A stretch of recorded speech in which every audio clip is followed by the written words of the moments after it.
Bismillahirrahmanirrahim. Assalamualaikum warahmatullahi wabarakatuh. Puji syukur kehadirat Allah Subhanahu wa Ta'ala. Pada hari ini kita bisa melakukan kuliah pemuliaan tanaman toleran abiotik dan biotik. Dan ini adalah pertemuan terakhir dari keseluruhan rangkaian kuliah PTT-AB ini. Hari ini kita akan membahas mengenai gulma.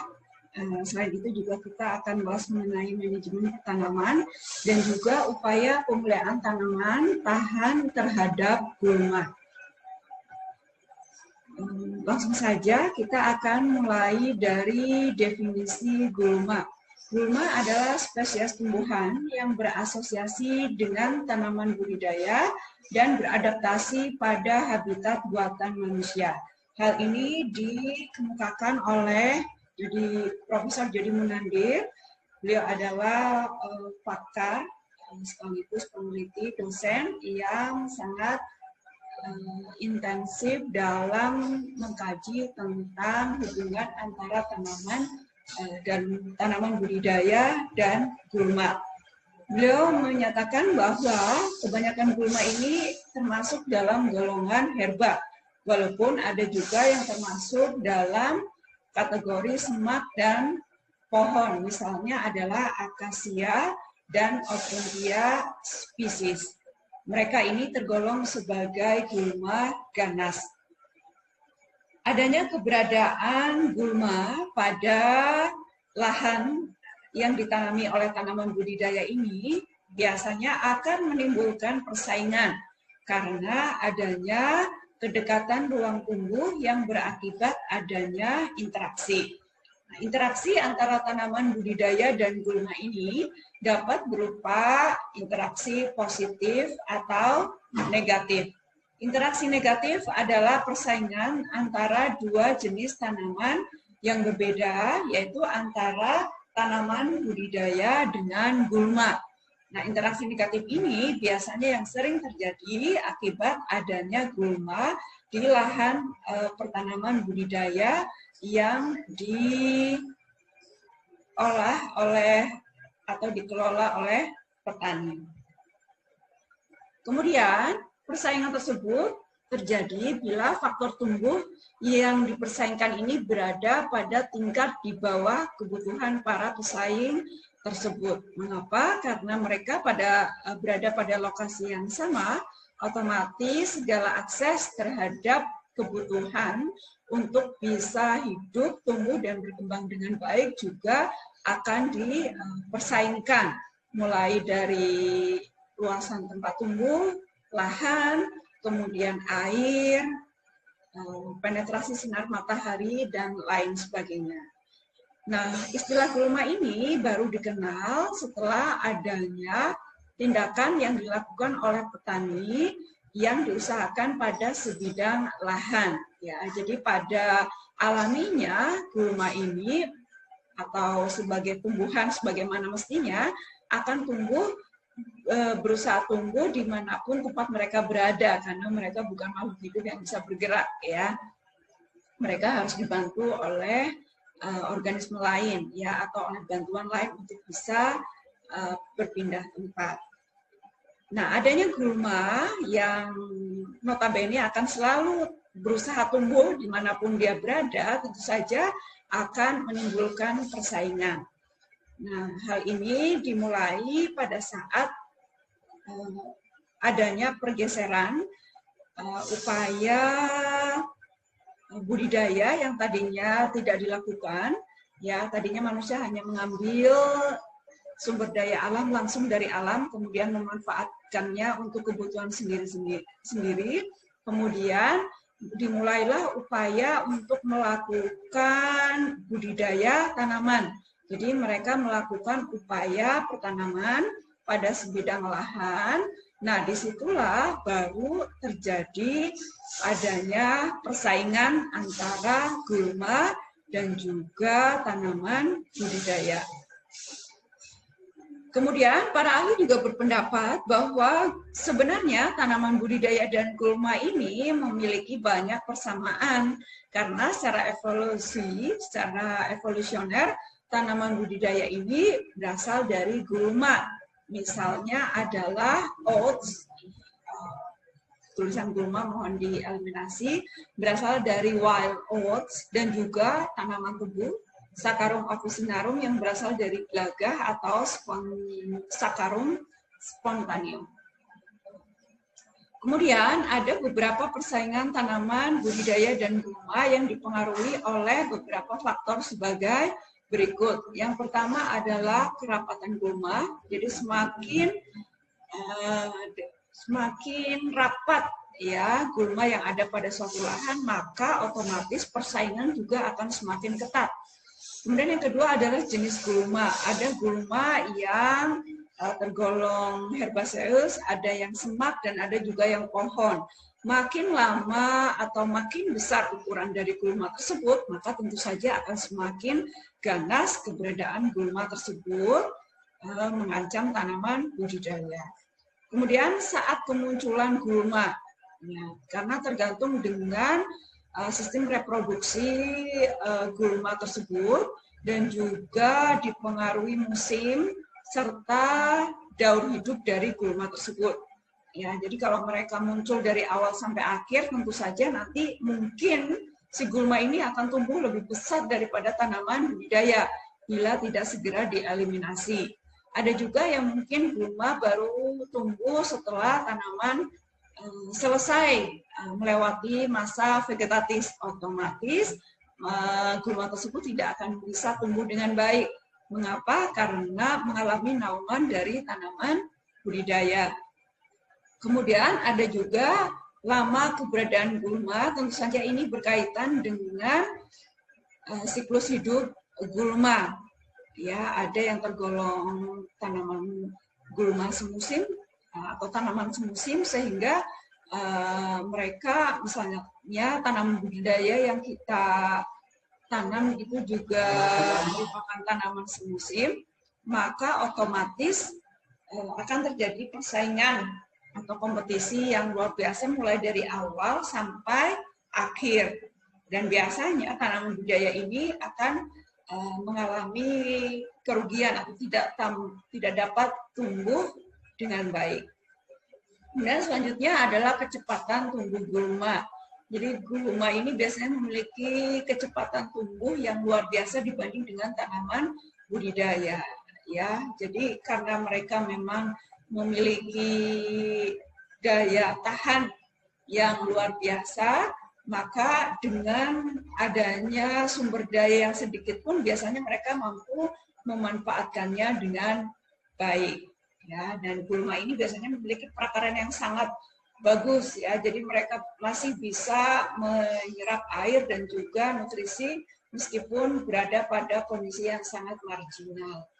Kemudian ada juga habitus gulma, ya, habitatnya. Jadi kalau habitatnya cocok, maka gulma tersebut otomatis akan bisa tumbuh dengan pesat. Selanjutnya adalah jalur fotosintesis gulma, bisa berupa tanaman C3 atau C4. Ya, jadi bagaimana mereka melakukan fotosintesis itu juga akan menentukan persaingannya dengan tanaman budidaya. Selanjutnya adalah alelopati, kemampuan untuk menghambat pertumbuhan dari tanaman lain yang berada pada lokasi yang sama dengan dikeluarkannya suatu eksudat atau zat aktif tertentu yang dimiliki oleh gulma tersebut.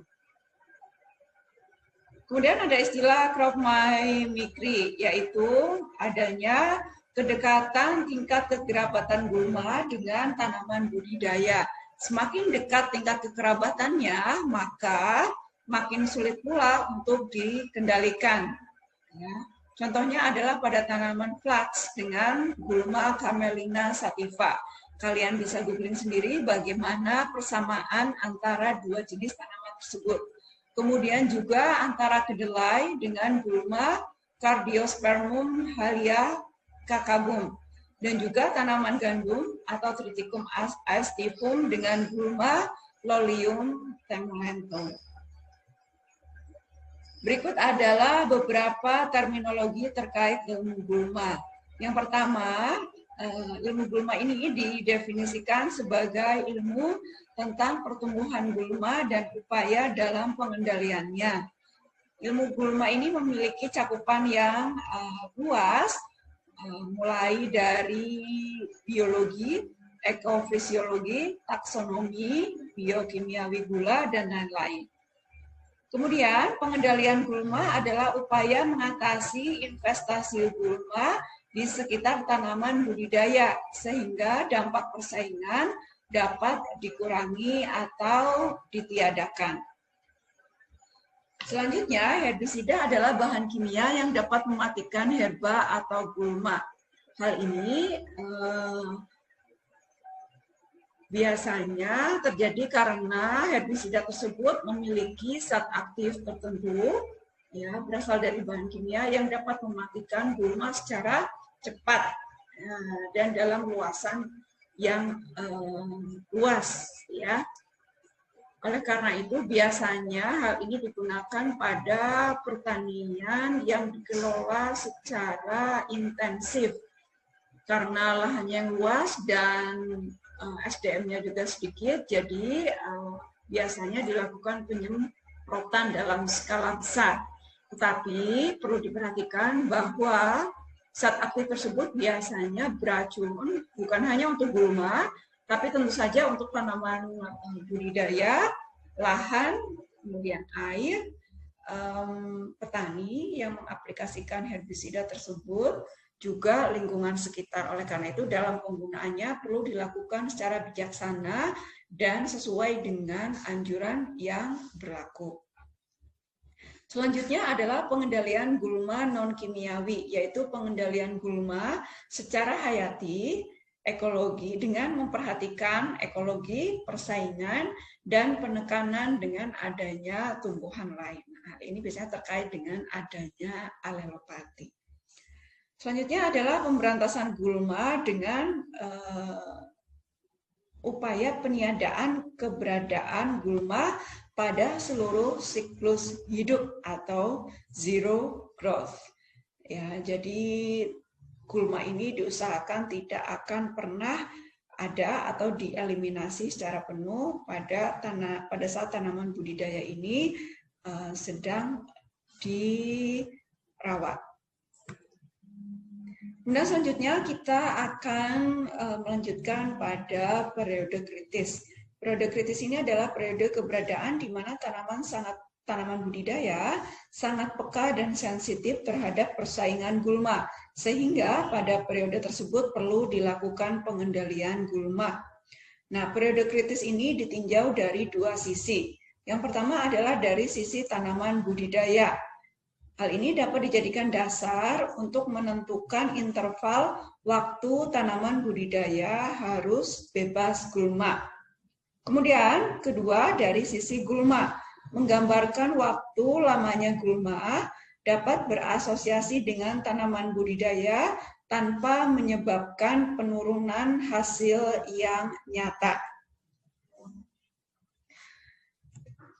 Ini adalah contoh periode kritis dari sorghum varietas UPCA S1 dalam persaingan dengan gulma yang setelah dilakukan penelitian, periode kritis ini berlangsung pada umur 7 sampai 21 hari dengan titik kritis pada umur 13 hari yang menyebabkan penurunan hasil sebesar 75,22%.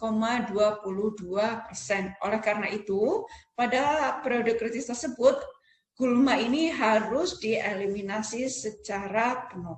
Ya, bila tidak, maka akan mengakibatkan penurunan hasil mencapai 75%, kurang lebih.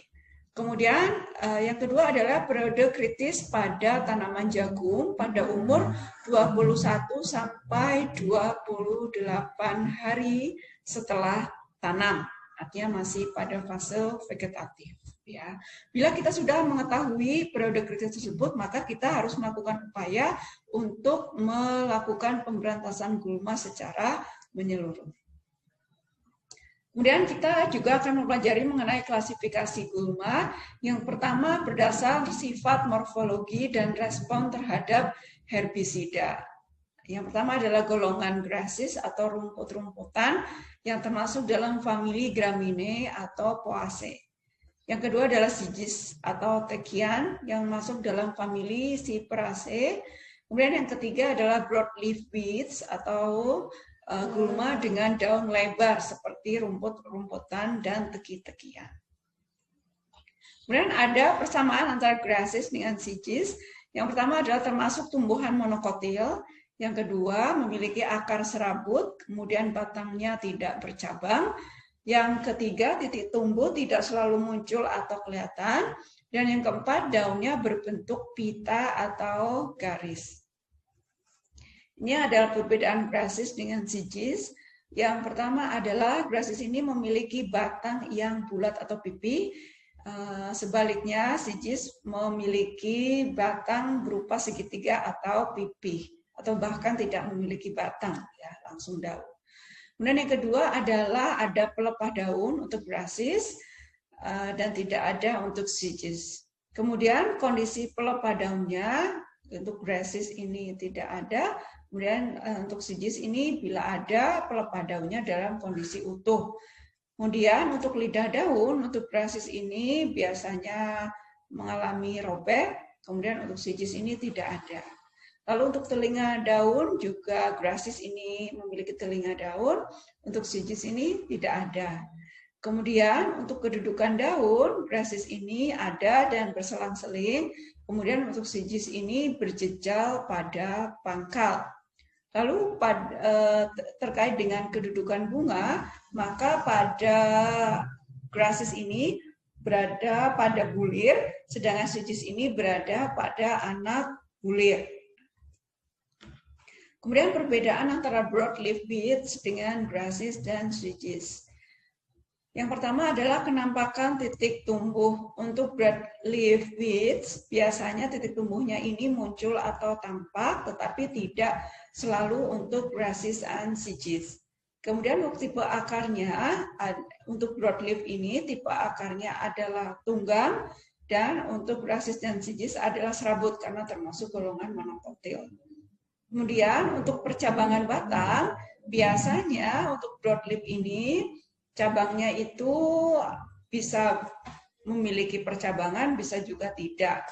Sedangkan untuk grassis and Sigis ini biasanya tidak memiliki percabangan. Selanjutnya adalah tipe daun. Untuk broadleaf weeds, tipe daunnya adalah tunggal atau majemuk. Kemudian untuk grassis dan Sigis umumnya tipe daunnya adalah tunggal. Kemudian kedudukan daunnya ada yang bertangkai atau tidak. Kalau grassis and Sigis biasanya tidak bertangkai atau duduk. Kemudian kategori tumbuhannya untuk broadleaf weeds adalah dicotyl dan fern. Kemudian untuk grassis dan Sigis semuanya tergolong dalam monocotyl. Ini adalah contoh gulma yang tergolong grassis, Sigis, dan broadleaf weeds. Ya, bisakah kalian menebak apa nama-nama dari gulma tersebut? Ya, yang terakhir ini bunganya indah sekali, Yasin, ya. Tapi dia itu tergolong dalam gulma yang pertumbuhannya ini cepat sekali. Jadi harus betul-betul dilakukan dengan intensif. Kemudian yang kedua adalah klasifikasi gulma berdasarkan daur hidup. Ada yang berupa annual weeds atau gulma semusim, biasanya umurnya kurang dari 1 tahun, organ perbanyakannya adalah biji, umumnya mati setelah masa dan juga produksi biji melimpah sehingga menguntungkan untuk proses regenerasi. Contohnya adalah Eleusin indica, Cyperus iria, Phyllanthus niruri, dan lain-lain.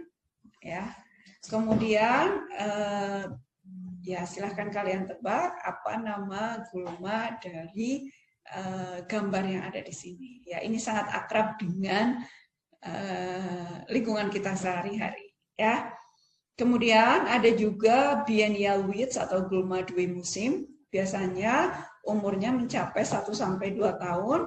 Tahun pertama mereka membentuk organ vegetatif dan tahun kedua menghasilkan biji. Contohnya adalah Tifonium trilobatum, dan Cyperus difformis. Gambarnya seperti terlihat di bawah ini. Kemudian selanjutnya adalah perennial weeds atau gulma tahunan. Ciri-cirinya umurnya adalah lebih dari 2 tahun, perbanyakannya bisa berupa vegetatif atau generatif, kemudian bersifat dominansi apikal dan cenderung tumbuh pada ujung. Bila organ vegetatif terpotong-potong, maka semua tunasnya mampu tumbuh. Luar biasa sekali, bukan? Nah, contohnya adalah Cyperus rotundus. Siapa yang belum pernah melihat? Ya, silahkan lihat di lahan kosong di sekitar kalian. Ya, ya mohon maaf ada back sound ini sambil menemani si kecil. Kemudian klasifikasi selanjutnya adalah berdasarkan habitat. Ada terrestrial weeds atau gulma darat. Ciri-cirinya adalah tumbuh di lahan kering dan tidak tahan genangan air. Contohnya adalah Cyperus rotundus. Kemudian ada aquatic weeds atau gulma air. Ciri-cirinya adalah sebagian atau seluruh daur hidupnya di air. Umumnya bila kekeringan akan mengalami mati, ya, karena mereka tergantung pada keberadaan dari air itu sendiri. Contohnya, ya kalian bisa lihat, ya bisakah kalian menebak apa nama gulma tersebut? Selanjutnya adalah aerial, keliru ketik nih ya, aerial weeds atau gulma yang menumpang pada tanaman. Ciri-cirinya tumbuhnya selalu menempel atau benalu ya, menumpang pada tanaman lain dan biasanya mengganggu. Ini pada saat saya kecil ini biasanya digunakan sebagai mie-mian. Ya, mungkin anak-anak sekarang udah nggak main hal seperti itu. Kalau ini sebagai pete-petean ya.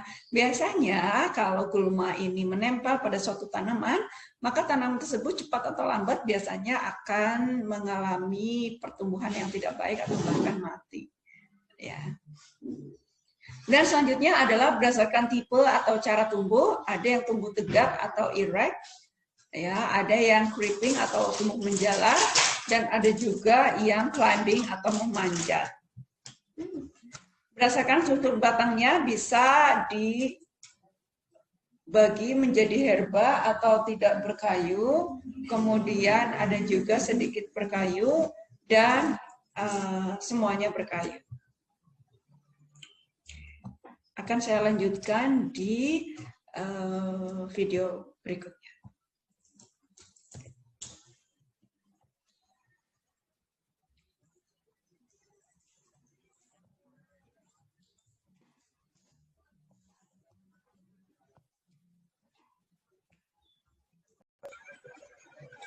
Baiklah, kita akan lanjutkan pada pembahasan berikutnya mengenai pengendalian gulma. Pengendalian gulma ini dapat dilakukan secara fisik, kemudian kultur teknis, secara hayati, dan juga pencegahan secara kimiawi. Yang pertama adalah pencegahan secara fisik, yaitu upaya merusak gulma dan melepaskan dari tempat tumbuhnya melalui cara-cara sebagai berikut. Yang pertama adalah penyiangan dengan tangan atau mekanis. Kemudian yang kedua adalah mencangkul gulma yang tumbuh. Yang ketiga dengan melakukan pengolahan tanah. Yang keempat adalah memotong tajuk gulma. Yang kelima adalah melalui penggenangan. Yang keenam dengan membakar. Yang ketujuh adalah penutupan seresah atau mulching.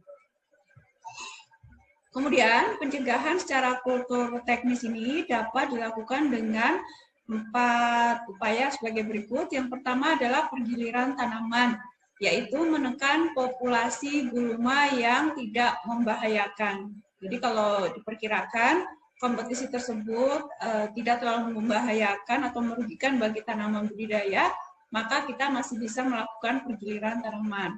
Yang kedua adalah budidaya pertanaman menggunakan varietas tertentu yang dikategorikan cukup tahan terhadap gulma dengan penanaman yang rapat supaya tidak ada peluang bagi gulma untuk bisa tumbuh antara tanaman budidaya satu dengan lainnya.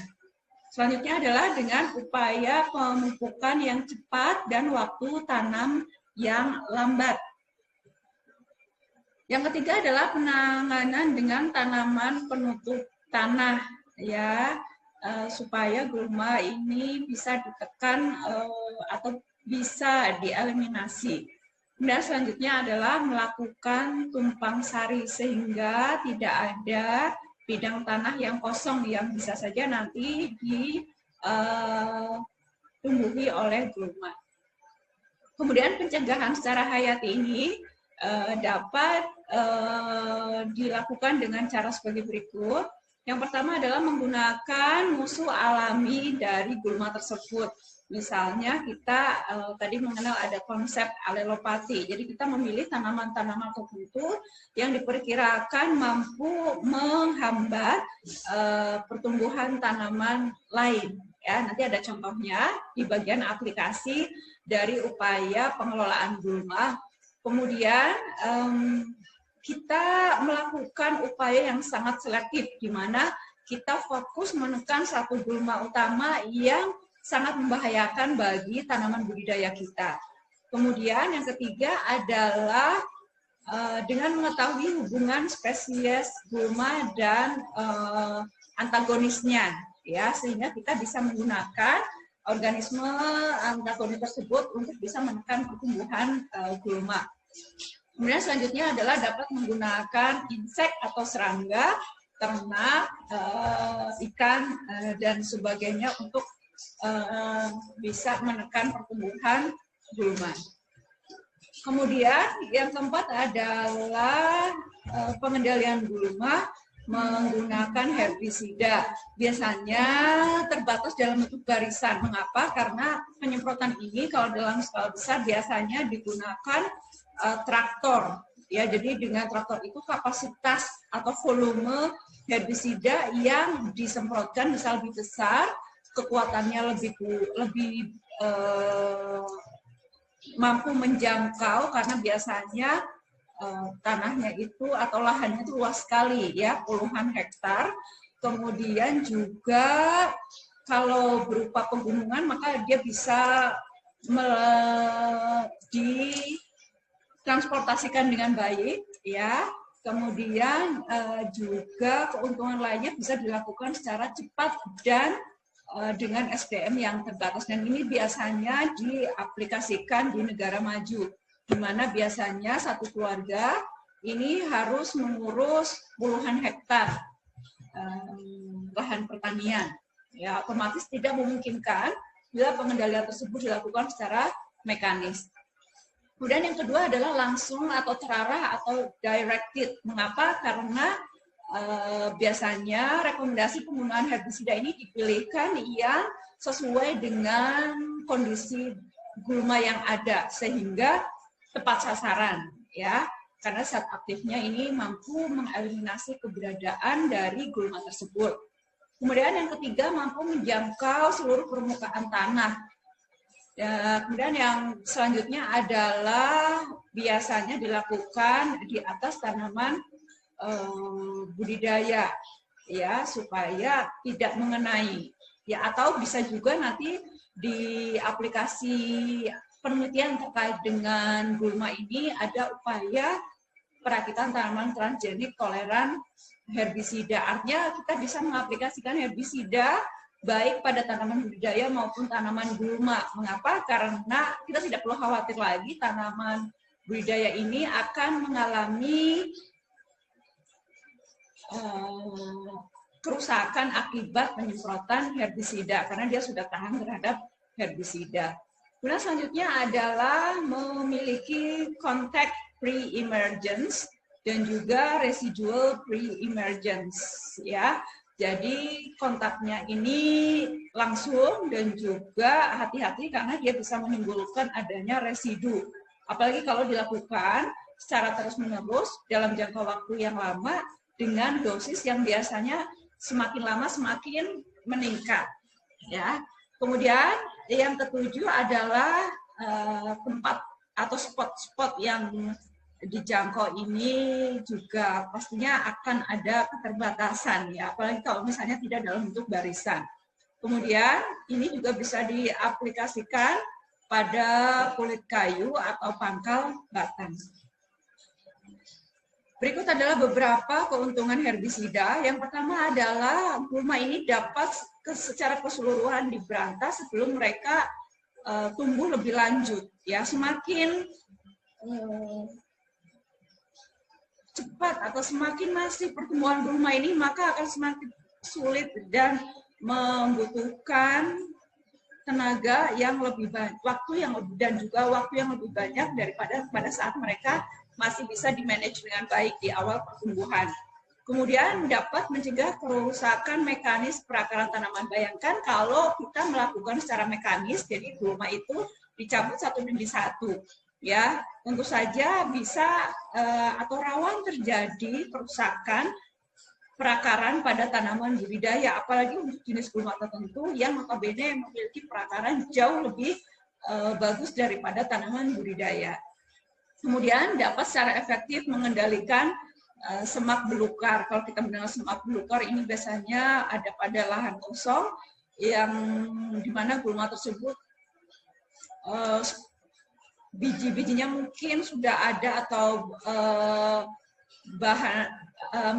bahan tanam vegetatifnya sudah ada di dalam lahan tersebut, sehingga sulit sekali nantinya untuk bisa tidak ditumbuhi oleh gulma karena benihnya sudah ada di situ, ya. Walaupun secara kasat mata tidak kelihatan, tetapi jenis-jenis gulma tertentu memiliki biji yang sangat kecil sehingga mereka bisa saja tumbuh pada saat kondisi lahan sudah memungkinkan. Kemudian dapat memberantas gulma, ya, di larikan tanaman yang sulit kalau itu dilakukan secara manual, ya. Jadi kita bisa secara presisi menyemprotkan herbisida tersebut. Tapi di samping keuntungannya pasti ada kerugiannya. Yang pertama adalah bahaya keracunan tanaman. Karena apa? Karena untuk bisa menyemprotkan herbisida ini, maka otomatis yang tersemprot bukan hanya gulmanya saja, tapi juga tanaman budidaya ini bisa ikut tersemprot. Nah, apalagi kalau ini dilakukan pada tanaman budidaya yang menghasilkan sayur-sayuran yang notabene dimakan beserta kulitnya, ya. Jadi perlu kesadaran baik petani maupun konsumen untuk bisa membersihkan seluruh permukaan sayuran dan buah yang langsung dimakan dengan kulitnya ini untuk mengantisipasi adanya residu keracunan atau residu bahan-bahan kimia yang lain. Kemudian juga efek residu pada lingkungan, ya, apalagi bila herbisida ini terus-menerus diaplikasikan pada jangka waktu yang lama dengan dosis tinggi. Selanjutnya adalah kemungkinan timbulnya varietas resisten, ya, sama seperti kondisi pagebluk atau pandemi COVID-19 yang sedang kita alami, di mana kalian pasti sudah mendengar adanya ragam atau variasi mutant dari COVID-19 ini, begitu pula dengan adanya gulma. Ya, jadi gulma ini juga bisa mengalami mutant, mutasi, ya. Dia bisa yang tadinya peka terhadap herbisida kemudian berubah menjadi resisten. Nah, otomatis herbisida ini biasanya akan direkomendasikan untuk diganti dengan zat aktif yang lebih ampuh lagi dengan dosis yang lebih tinggi lagi. Ya, it's like a never ending stories, ya, penggunaan herbisida ini. Kemudian sifatnya hanya sementara, ya. Sebaiknya perlu dipikirkan alternatif lain untuk bisa menghadapi gulma tersebut. Kemudian yang terakhir, residu herbisida ini juga bisa meracuni tanaman selanjutnya yang ditanam pada lahan tersebut. Karena dia bisa menetap, ya namanya bahan kimia, ya, di lahan tersebut selama belasan bahkan puluhan tahun mendatang. Selanjutnya adalah penyebaran gulma. Nah, gulma ini dapat menyebar dari satu tempat ke tempat yang lain melalui benih yang terkontaminasi dengan biji gulma. Kemudian adanya perantara hewan yang membawa biji pada saluran pencernaan, bulu, dan kotoran. Kemudian juga terbawa secara tidak sengaja melalui pupuk kandang yang kurang matang. Ya, dan selanjutnya adalah sisa tanaman pada waktu panen, khususnya dilakukan dengan mesin ya tanpa sengaja, maka biji-biji gulma tersebut bisa ikut terbawa. Kemudian juga melalui angin, apalagi untuk gulma-gulma semusim yang ukuran bijinya sangat kecil dan ringan sehingga mudah sekali untuk dibawa oleh angin. Selanjutnya kita akan membahas mengenai program pemeliharaan tanaman dan juga pendekatan agronomis untuk mendapatkan varietas tahan gulma atau upaya untuk bisa mengendalikan gulma. Ya, kalau kita coba telusuri, maka penelitian terkait hal tersebut relatif jauh lebih sedikit daripada topik-topik yang lain.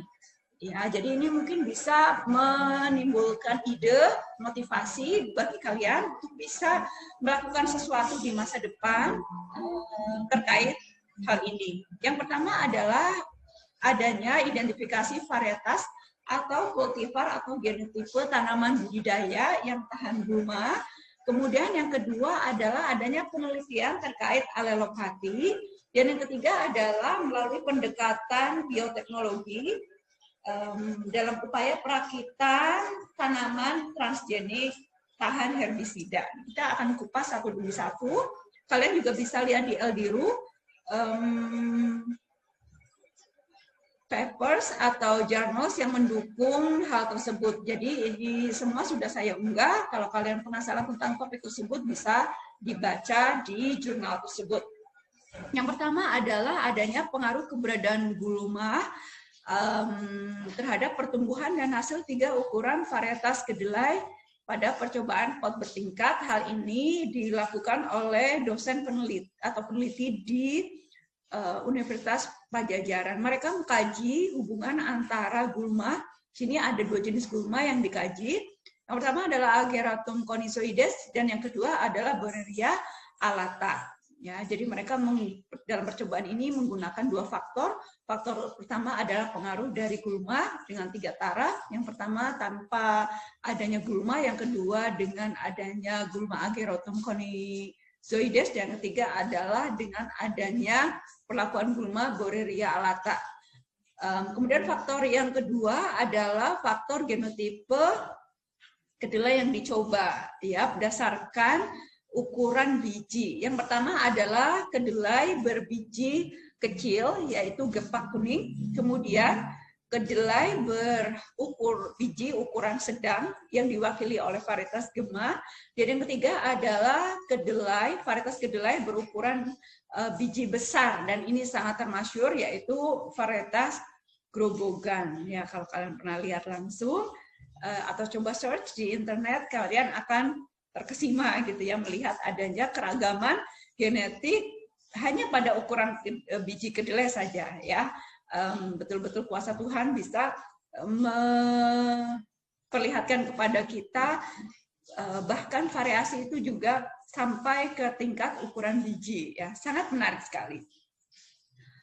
Di sini di jurnal di artikel ilmiah ini ditunjukkan bahwa adanya gulma itu sangat mampu menurunkan pertumbuhan dan hasil tanaman kedelai. Dilihat dari semua variabel yang ada, mulai dari variabel pada fase vegetatif maupun generatif. Ya, artinya apa? Dan kebetulan saya pernah melakukan atau pernah menanam langsung ya kedelai pada salah satu program pengabdian kepada masyarakat. Di situ setelah dihitung-hitung ya biaya untuk melakukan penyiangan secara mekanis ini membutuhkan kurang lebih 30% dari total biaya yang dibutuhkan pada budidaya tanaman kedelai ya. Jadi memang cukup mahal kalau kita akan melakukan penyiangan, khususnya pada tanaman kedelai ini tidak cukup hanya sekali, paling tidak 2 atau 3 kali karena persaingan yang sangat ketat antara tanaman budidaya dengan gulma yang ada. Ya, kemudian kita bisa lihat di sini pengamatan dilakukan pada 2, 4, dan 6 pekan. Berarti ini masih fase vegetatif dan kita bisa lihat adanya pengaruh ya keberadaan gulma atau tidak ada gulma. Pada saat tidak ada gulma, maka pertumbuhannya jauh lebih baik. Di sini dinotasikan dengan beda nyata ya menggunakan Duncan multiple range test atau uji ganda Duncan. Di sini notasinya adalah B dan A.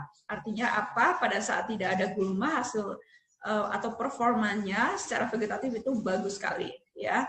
Kemudian luas daun juga begitu ya. Jadi pada saat terjadi kompetisi atau persaingan, maka luas daunnya menjadi jauh lebih kecil daripada pada saat tidak ada kompetisi antara tanaman budidaya dengan gulma. Ya, even they are higher than almost double. Ya, than the situation when there are many weeds. Oke. Selanjutnya adalah komponen hasil kedelai dengan ukuran dan jenis benih yang berbeda. Ya, jadi di sini K itu adalah untuk ukuran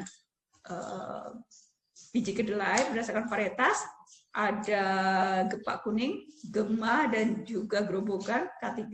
Lalu jenis gulmanya ada tanpa gulma.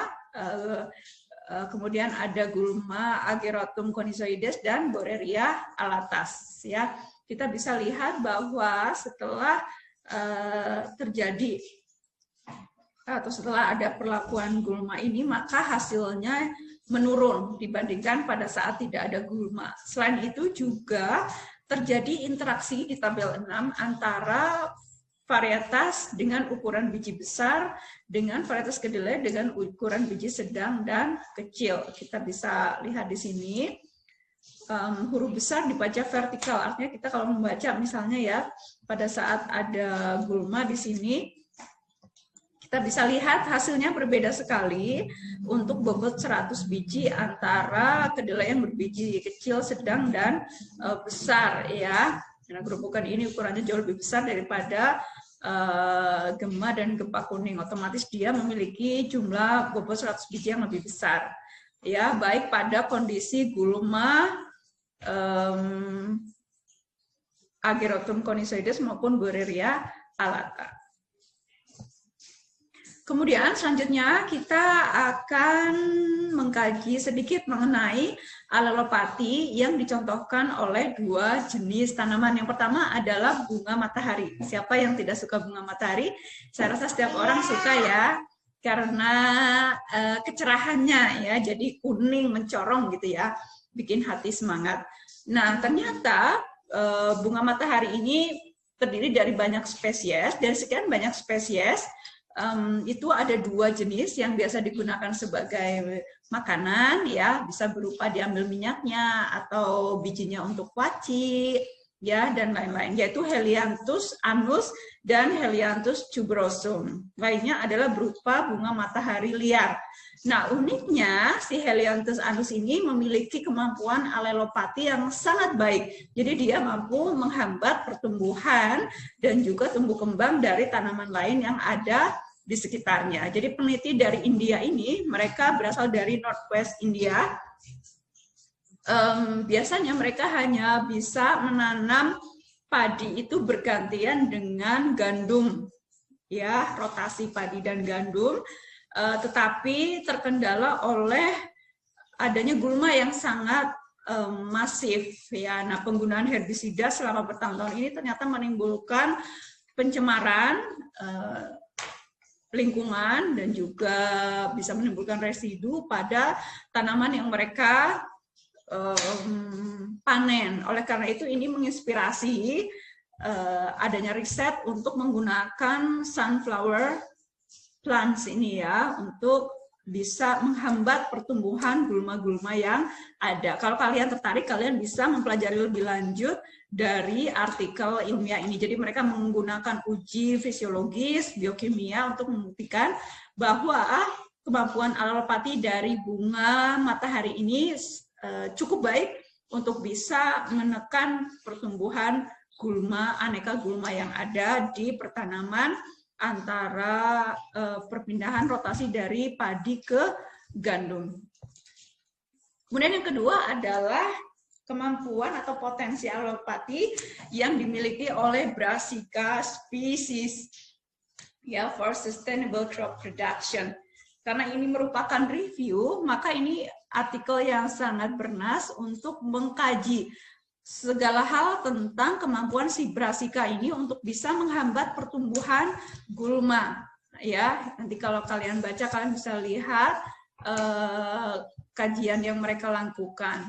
Ya, yang pertama di sini adalah bagaimana si Brassica species ini bisa mengeluarkan adanya allelochemicals ya, bahan kimia yang bersifat allelopati terhadap lingkungan ya. Jadi kita bisa melakukan beberapa upaya untuk menghasilkan allelochemicals ini. Yang pertama adalah allelochemicals ini bisa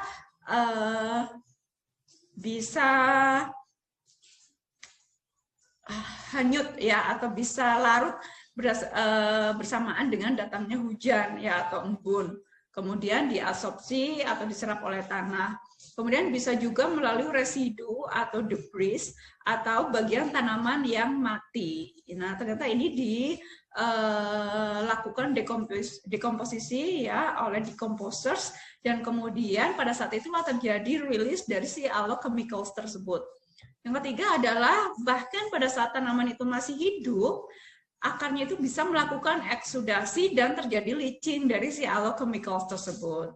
Nah, kemudian hal ini akan mengakibatkan adanya aksi dari soil microbes ya. Jadi bakteri-bakteri yang ada di tanah ini akan bereaksi ya. Jadi mereka akan melakukan degradasi dari komponen-komponen tersebut di dalam tanah. Kemudian juga mereka pada akhirnya nanti bisa menghambat atau menstimulasi pertumbuhan organisme lain ya, dalam hal ini tanaman lain yang ada di sekitar Brassica species ini. Oke. Kemudian di tabel 1 artikel ilmiah ini dikemukakan adanya major allelochemicals ya yang didapatkan di Brassica species. Untuk kolom pertama ini adalah nama dari allelochemicals, kemudian jenis bahan kimianya, kemudian struktur bahan kimianya, dan referensinya. Ya, di sini jenis-jenis allochemicals-nya bisa berupa alil isothiocyanat, kemudian bisa berupa phenyletil, bisa berupa gluconapin, sinigrin, dan seterusnya. Ya, kalau kalian tertarik, kalian bisa baca artikel ilmiah ini. Kemudian selanjutnya di tabel 2. Di sini adalah efek allelopati dari Brassica species pada pertumbuhan gulma yang ada. Ya, di kolom pertama ini adalah sumber allelopatinya. Kemudian di kolom kedua adalah bagian tanaman yang digunakan. Di kolom ketiga adalah efek penghambatannya pada gulma. Dan keempat adalah referensi yang bisa kalian baca. Di sini untuk allopatic sources-nya ini bisa berupa alil isothiocyanat ini ya, atau sama dengan bahan kimia tadi, berarti kemungkinan besar ini berupa daun-daun yang dikeringkan dan ditumbuk, dihaluskan lalu disebarkan. Ini mampu menghambat pertumbuhan perkecambahan biji mencapai 42,8% sampai sekitar 91% ya, jadi luar biasa. Kemudian bisa berupa mulching, jadi tanaman Brassica tersebut digunakan sebagai penutup ya dari lahan yang ada, bisa menggunakan whole plants atau bagian shoots, buds, and flowers ya. Ini dikeringkan di atas lahan yang ada. Ini mampu mengurangi adanya gulma sampai 75 sampai 90%. Kemudian bisa juga dibuat aqueous extract ya, jadi ekstrak cair. Bagian seluruh tanamannya ditumbuk, ditambahkan air, lalu disiramkan ya di sekitar lahan tanaman. Ini juga bisa mengurangi pertumbuhan gulma dan juga menghambat fotosintesis dari gulma tersebut. Ya, selanjutnya nanti kalian bisa baca sendiri di artikel tersebut. Nah, di sini ada di tabel 3 adalah efek dari aplikasi foliar ya, diaplikasikan di daun pada ekstrak cair dari Allelopati brassica ya, pada berbagai jenis tanaman yang berbiji.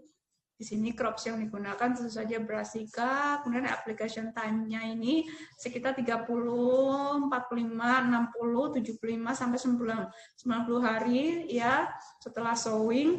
Kemudian konsentrasinya di sini sekitar 2 sampai 3% atau bahkan ada juga yang 5%. Kemudian di sini mereka melaporkan bahwa peningkatan hasil itu bisa mencapai 9,53 sampai yang tertinggi di sini adalah 42%, tergantung komoditasnya ya. Untuk jagung mencapai 30%, lebih dari 30%, untuk canola lebih dari 10%, kemudian untuk gandum bisa mencapai 9 dan hampir 20%. Ya, tentu saja ini adalah pengendalian yang sangat baik ya, karena tidak menimbulkan efek apapun. Selanjutnya adalah riset yang dikemukakan tentang upaya perakitan tanaman transgenik yang tahan terhadap dual herbicide. Waduh, satu aja berat ya, apalagi dua. Ya, jadi mereka berusaha menginkorporasi dua gen yang toleran atau tahan terhadap herbisida pada tanaman budidaya. Mengapa hal ini dilakukan? Seperti yang sudah saya kemukakan di awal, bahwa pada negara maju, mereka sangat terbatas akan sumber daya manusia. Apalagi lahannya itu relatif jauh lebih luas daripada yang dimiliki oleh petani di negara kita. Otomatis mereka harus memikirkan cara yang efektif dan efisien untuk mengatasi gulma tersebut. Salah satunya adalah dengan penyemprotan herbisida. Tentu saja dengan terbatasnya waktu dan sumber daya tidak mungkin mereka memilih satu demi satu gulma yang akan disemprot ya. Artinya tidak mengenai tanaman budidaya ini sulit sekali ya, apalagi dalam skala besar disemprotkan gitu, kelihatannya ya baik tanaman budidaya maupun gulma akan sama-sama kena herbisida. Jadi mereka berpikir bagaimana para ahli berpikir bagaimana caranya supaya tanaman budidaya yang terkena semprotan herbisida ini bisa bertahan dan menghasilkan dengan baik. Nah, ide ini pasti menemui pro dan kontra. Mungkin suatu saat kita bisa berdiskusi akan hal tersebut. Nah, di riset-riset sebelumnya, kalau tidak keliru ini tahun 2019 atau 2020, jadi riset yang sangat baru di Nature. Oh, 2018, maaf. Ya, relatif baru ya, baru 2 atau 3 tahun terakhir, 2 tahun terakhir lah ya. 2-3 tahun terakhir, karena publishnya Agustus, oke, 2 tahun terakhir. Jadi biasanya difokuskan pada satu jenis herbisida, tapi ini mereka berusaha menggabungkan 2 jenis gen ketahanan terhadap herbisida. Nah, di sini adalah, sebentar saya perbesar dulu, kalian bisa lihat, ini nature.com, artinya tingkat persaingan peneliti untuk bisa memasukkan karya ilmiahnya ke jurnal ini adalah sangat amat sulit sekali, karena rate-nya mencapai 99%, artinya dari 100 yang mengumpul, yang mengirim mungkin hanya 1 yang diterima ya. Jadi ini adalah Oscar-nya dari para peneliti ya, kalau bisa tampil di Nature itu suatu kehormatan yang luar biasa. Oke, kita akan lanjut. Di sini adalah in situ analysis dari AHAS Proteins. Sebenarnya saya akan jelaskan sedikit tentang AHAS Proteins ini, walaupun kalian juga bisa baca di jurnalnya ya, kalian bisa unduh di Aldiru. Di situ AHAS ini stands for acetahydroxy acid synthase. Nah, dia ini adalah suatu enzim yang mampu mengkatalisis pembentukan dari asetolaktat dari 2 molekul pirufat yang bertanggung jawab terhadap sintesis asam amino, valin, leusin, dan isoleusin. Ya, artinya apa? Kalau ini sampai diserang oleh herbisida, maka keberadaan 3 asam amino yang sangat penting ini bisa tidak terjadi dan akibatnya bisa panjang, tanaman akan mengalami gagal tumbuh. Ya, oleh karena itu dilakukan overexpressions dari si AHAS ini ya, karena ini adalah gen yang sangat penting. Apa yang dimaksud dengan overexpressions? Overexpressions artinya adalah bahwa kita sudah tahu gen itu ada pada suatu tanaman dan kita ingin meningkatkan ekspresi dari gen tersebut. Ya, supaya kemampuannya untuk bisa mensintesis itu jauh lebih baik dari sebelumnya. Nah, bagaimana kita tahu bahwa gen itu sudah ada? Nah, ini di sini dilakukan analisis menggunakan multiple sequence alignment ya, atau persejajaran sequence menggunakan AHAS, protein AHAS ini pada berbagai jenis spesies. Kalian bisa baca di sini ada Oryza sativa, kemudian ada juga Arabidopsis thaliana, tanaman model, ada juga Solanum lycopersicum dan Z. maize. Dan mereka semua punya conserve region dari si AHAS proteins tersebut. Ya, menarik sekali. Artinya apa? Secara alami itu sudah ada di tanaman, hanya mereka ingin meningkatkan ekspresi dari si AHAS proteins tersebut. Kemudian, kalau kita bicara tanaman transgenik, tentu saja mereka harus mendesain suatu konstruk yang mampu meningkatkan atau mampu meningkatkan ekspresi dalam hal ini atau mampu mencapai hal sesuai dengan yang mereka harapkan, ya sesuai dengan gene of interest yang mereka tuju. Dalam hal ini misalnya overexpression dari AHAS, otomatis di sini pasti harus ada AHAS gene, ya. Kemudian kita harus ingat bahwa AHAS ini tidak bisa sendiri, dia harus selalu ditemani oleh promoter dan juga terminator, ya, untuk mulai dan untuk berhenti. Kemudian kita mulai dari kiri, di sini ada left border, ada transfer DNA, jadi ini bagian yang akan, kalau dia secara tidak langsung maka akan menggunakan, dititipkan ke plasmid, atau kalau secara langsung menggunakan particle bombardment, maka ini bisa langsung disisipkan di gold ya particles atau tungsten particles pada saat akan sebelum ditembakkan ke bagian tanaman. Kemudian di sini ada gen penanda hygromycin resistance ya, antibiotik ya, ketahanan terhadap antibiotik nanti dibutuhkan pada saat seleksi untuk mengetahui mana bagian tanaman yang sudah mengandung harapannya adalah gene of interest dan mana yang tidak ya. Jadi seleksinya biasanya bisa menggunakan hygromycin di sini. Kemudian ada juga cauliflower mosaic virus 35S promoters. Ini adalah jenis promoter yang berlaku di semua bagian tanaman. Ya, kalau kalian baca lagi di mata kuliah bioteknologi, khususnya di rekayasa genetika tanaman, ada beberapa jenis promoter, ada yang spesifik pada bagian tertentu, ada juga yang berlaku untuk semua bagian tanaman. Biasanya yang digunakan adalah CAMV 35S promoter ini, cauliflower mosaic virus. Kemudian ada juga BAR genes, BAR stands for Biala force resistance ya. Jadi selain AHAS mereka juga pengen masukin BAR ya. Jadi incorporate two kinds of herbicides genes ya. Kemudian di sini ada 35S poly-S signal ya, dan diakhiri di sini right border atau cDNA border. Untuk C di sini adalah PCR confirmations of the expressions cassette ya. Di sini kita bisa lihat ya, di sini ada marka, kemudian ada beberapa jenis tanaman, ada C1, C2, C3 dan C4 ya. Kita bisa lihat bahwa semuanya ini mengandung AHAS promoter, AHAS genes, dan AHAS terminator. Walaupun di sini tidak ada, berarti dia akan dieliminasi. Kemudian semuanya juga mengandung CAMV BAR gene. 1-4 ini adalah jenis tanaman yang dicoba ditransformasikan. Ya. Kemudian di sini adalah molecular analysis of the transgenic plants. Yang A dan B ini adalah integrasi dari transgen. Transgen artinya gene of interest tadi, berupa AHAS dan BAR genes, ya, yang menunjukkan adanya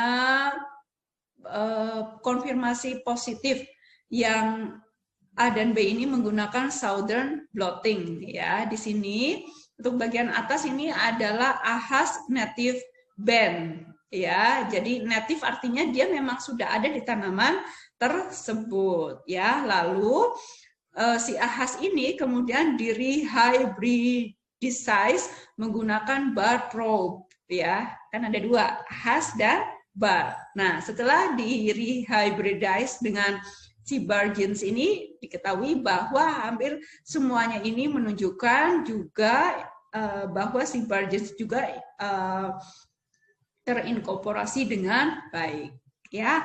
Kemudian untuk C di sini adalah analisis ekspresi dari transgenes menggunakan northern blotting, ya. Di sini kita bisa lihat di sini untuk AHAS genes, BAR dan aktin. Aktin ini untuk standar. Artinya apa? Kalau aktin ini merupakan housekeeping genes, ya, gen yang selalu ada dalam pertumbuhan dalam makhluk hidup, ya. Jadi dia harus selalu ada, ya.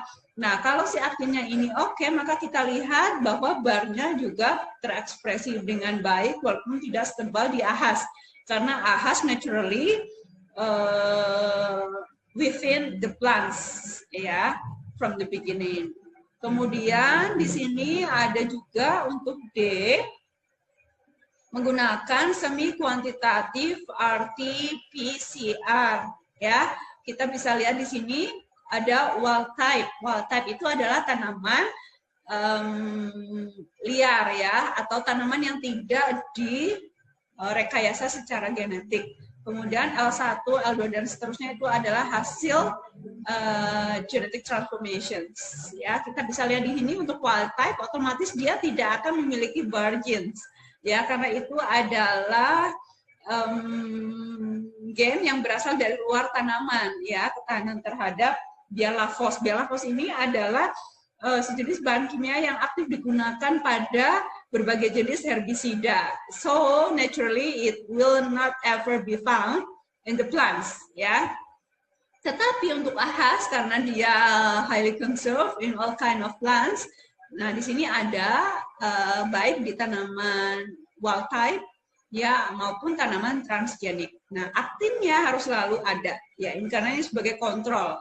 Kemudian untuk E ini adalah dilakukan restriction digestion analysis of cDNA amplified PCR products, ya. Jadi dari sini, ya, si AHAS genes ini kemudian berusaha didigest atau dipotong-potong untuk melihat apakah dia memiliki segmen-segmen yang sama, 100% similarities antara wild type dengan transgenes, dan ternyata hasilnya di sini tidak, ya. Jadi untuk fragmen yang pertama mereka sama, tetapi untuk fragmen di ukuran 294 dan 107 base pair mereka memiliki segmen yang sangat fragmen yang sangat unik yang membedakan dengan wild type. Jadi walaupun sama-sama AHAS, tapi dengan adanya overexpression sini ternyata mereka memiliki ekspresi yang bukan double lagi, triple dan the wild type.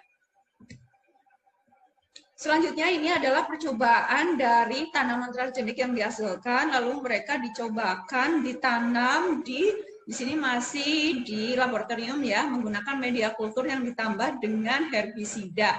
Kita bisa lihat di sini, ya, bahwa di sini pengamatan dilakukan pada umur 7, 14 dan 21 hari, days after seed germinations. Kita langsung saja pada hasilnya. Ini adalah penampakan morfologi antara wild type yang tidak diberi herbisida, kemudian wild type yang ditambahkan dengan herbisida, dan contoh dari tanaman transgenik yang dihasilkan. Dari sini saja kita bisa menarik kesimpulan bahwa tanaman budidaya yang diberi perlakuan herbisida, dia akan mengalami perlambatan pertumbuhan. Kalian bisa lihat di sini, di grafik ini, akar yang luar biasa terhambat dibanding dengan tanaman transgenik lain, tanaman transgenik yang diberi perlakuan ketahanan terhadap dual herbicides. Ya, di sini rasio antara root dan shoot-nya ini sangat rendah ya, jadi drops karena adanya zat aktif dari herbisida yang digunakan. Kemudian ini adalah comparative analysis pada saat menggunakan, di sini ada BM itu adalah bungsulfuron metil, kemudian ada juga BSB, spiridap sodium. Keduanya adalah AHAS inhibiting herbicides ya. Nah, di sini kita bisa lihat pada saat digunakan double herbicides ya, artinya mereka menggunakan dua bahan aktif ini ya, disingkat saja BM and BS. And you can find what BM and BS are for in the articles. Ya, di sini kita bisa lihat bahwa hasilnya sama dengan sebelumnya. Pada saat diberi dua perlakuan herbisida ini, akarnya jauh lebih terhambat lagi. Ya, sedangkan tanaman transgenik ini akarnya masih tetap tumbuh dengan baik. Ya, oke. Dan pada saat diperlakukan sampai 20 hari setelah disemprot herbisida terus-menerus, maka si wild type ini akan mati total. Ya, sedangkan tanaman transgenik yang lain tetap bisa tumbuh dengan baik. Ini membuktikan bahwa tanaman transgenik, padi transgenik tersebut ya sudah berhasil disisipi dengan dual herbicide genes ya. Oke. Kemudian ini juga sama ya, kalau dilihat dari fresh weight, dari bobot basah tanamannya ya, tanaman padi yang tidak ditransformasi hasilnya jauh lebih rendah dibandingkan tanaman transgenik yang disisipi dengan dua gen toleran herbisida dan juga mereka ini diberi perlakuan herbisida. Hanya pada wild type yang negatif ini sebagai kontrol, dia tidak diberi perlakuan herbisida. Hal ini juga berlaku pada pembentukan panicles, ya, malai.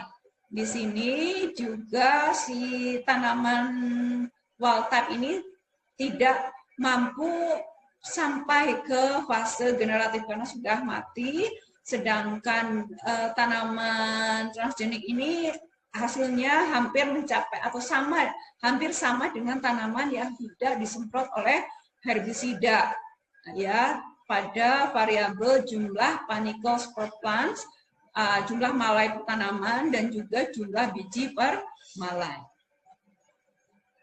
Selanjutnya adalah sebenarnya kalau ada waktu ya kita bisa mendiskusikan berbagai pendekatan yang bisa dilakukan untuk melakukan manajemen. Kalau tadi kita bicara tanaman transgenik, kalau kita mau bicara pro kontra kebaikan dan kerugian tanaman transgenik, mungkin lebih tepat kalau itu disampaikan di mata kuliah rekayasa genetika tanaman yang biasanya akan ditawarkan pada semester 6 ya.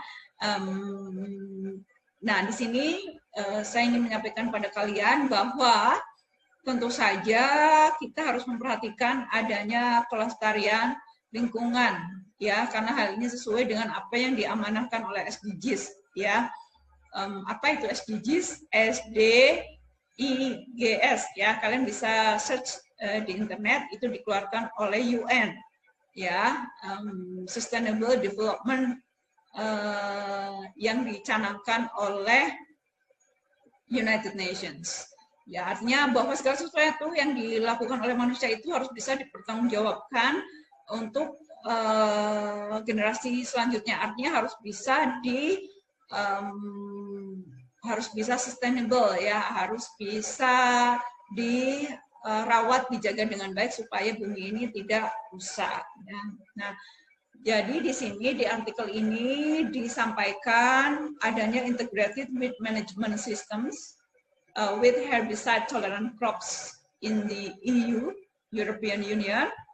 Lesson learned from home and abroad. Jadi di sini disampaikan, dikupas tuntas tentang upaya pengendalian gulma, ya, baik secara hayati maupun menggunakan pendekatan bioteknologi. Kalau kalian tertarik tentang hal ini, kalian bisa baca lebih lanjut di sini.